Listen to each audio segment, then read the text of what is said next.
Please like the video and share it so that it reaches many more people and you get sawaba, or rewards from Allah.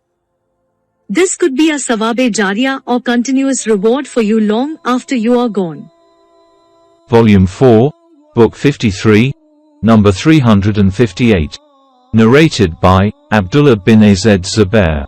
When Az Zubair got up during the Battle of Al-Jamal, he called me and I stood up beside him, and he said to me, "O my son, today one will be killed either as an oppressor or as an oppressed one.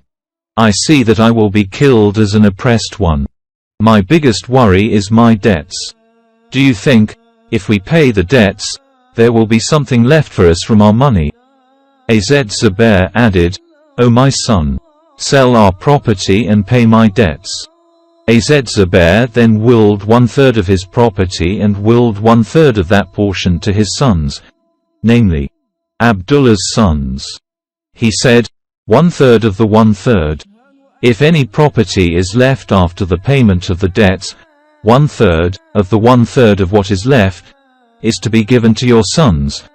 Hisham, a sub-narrator, added, some of the sons of Abdullah were equal in age to the sons of Az Zubair, e.g. Kubayb and Abbas.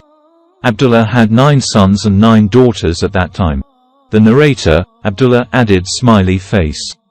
My father, Az Zubair, went on drawing my attention to his debts, saying, "If you should fail to pay part of the debts, appeal to my master to help you." By Allah, I could not understand what he meant till I asked, "O father, who is your master?" He replied, "Allah is my master." By Allah, whenever I had any difficulty regarding his debts, I would say, "Master of Az Zubair, pay his debts on his behalf," and Allah would help me to pay it. Az Zubair was martyred, leaving no dinar or dirham, but 2 pieces of land, one of which was called Al-Ghaba, and 11 houses in Medina, 2 in Basra, 1 in Kufa and 1 in Egypt. In fact, the source of the debt which he owed was that if somebody brought some money to deposit with him, Az Zubair would say, "No, I won't keep it as a trust, but I take it as a debt, for I am afraid it might be lost." Az Zubair was never appointed governor or collector of the tax of Kharaj or any other similar thing, but he collected his wealth from the war booty he gained during the holy battles he took part in the company of the Prophet, Abu Bakr, Umar, and Uthman. Abdullah bin Az Zubair added smiley face. When I counted his debt, it turned to be 2,200,000. The sub-narrator added smiley face. Hakim bin Hizam met Abdullah bin Zubair and asked, "O my nephew, how much is the debt of my brother?" Abdullah kept it as a secret and said, 100,000. Hakim said, "By Allah, I don't think your property will cover it." On that, Abdullah said to him, "What if it is 2,200,000? Hakim said, "I don't think you can pay it. So if you are unable to pay all of it, I will help you." Az Zubair had already bought Al-Ghaba for 170,000. Abdullah sold it for 1,600,000. Then he called the people saying, "Any person who has any money claim on Az Zubair should come to us in Al-Ghaba." There came to him Abdullah bin Javar, whom Az Zubair owed 400,000. He said to Abdullah bin Az Zubair, "If you wish, I will forgive you the debt." Abdullah bin Az Zubair said, "No." Then Ibn Javar said, "If you wish, you can defer the payment if you should defer the payment of any debt." Ibn Az Zubair said, "No." Abdullah bin Javar said, "Give me a piece of the land." Abdullah bin Az Zubair said to him, "Yours is the land extending from this place to this place." So, Abdullah bin Az Zubair sold some of the property, including the houses, and paid his debt perfectly, retaining 4.5 shares from the land, i.e. Al-Ghaba. He then went to Muawiyah while Amr bin Uthman, Al-Mundhir bin Az Zubair, and Ibn Zamar was sitting with him. Muawiyah asked, "At what price have you appraised Al-Ghaba?" He said, 100,000 for each share. Muawiyah asked, how many shares have been left? Abdullah replied, 4.5 shares.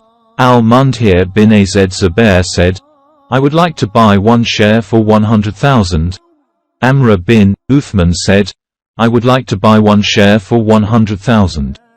Ibn Zamar said, I would like to buy 1 share for 100,000. Muawiyah said, how much is left now?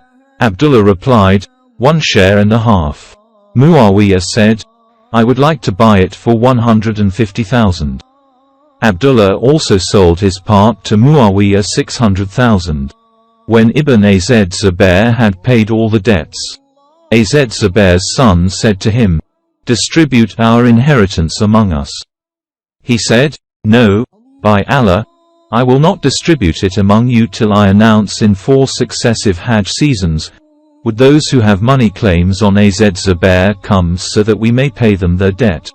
So, he started to announce that in public in every Hajj season, and when 4 years had elapsed, he distributed the inheritance among the inheritors.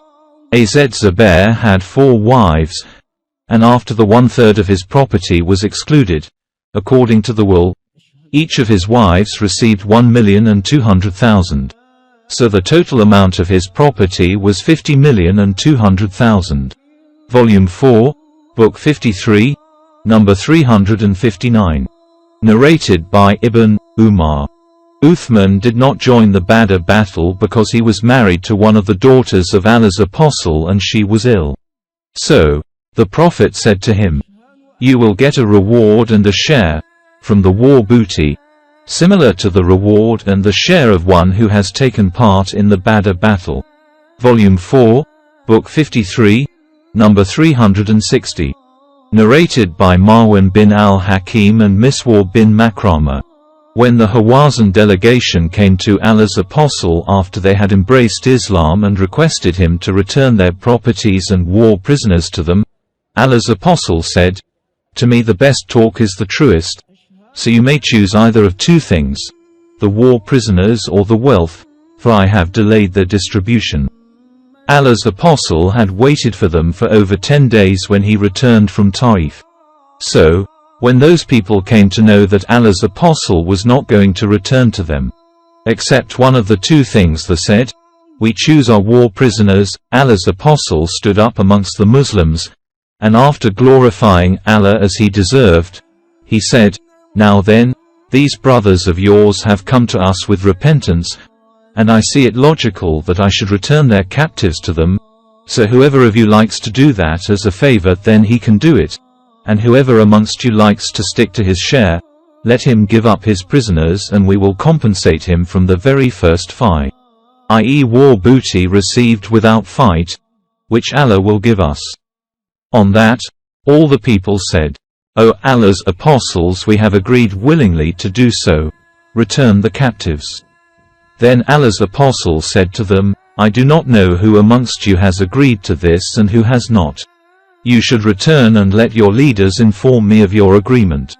The people returned and their leaders spoke to them, and then came to Allah's apostle and said, all the people have agreed willingly to do so and have given the permission to return the war prisoners, without compensation. Az Zuri, the sub-narrator states. This is what has been related to us about the captives of Hawazin.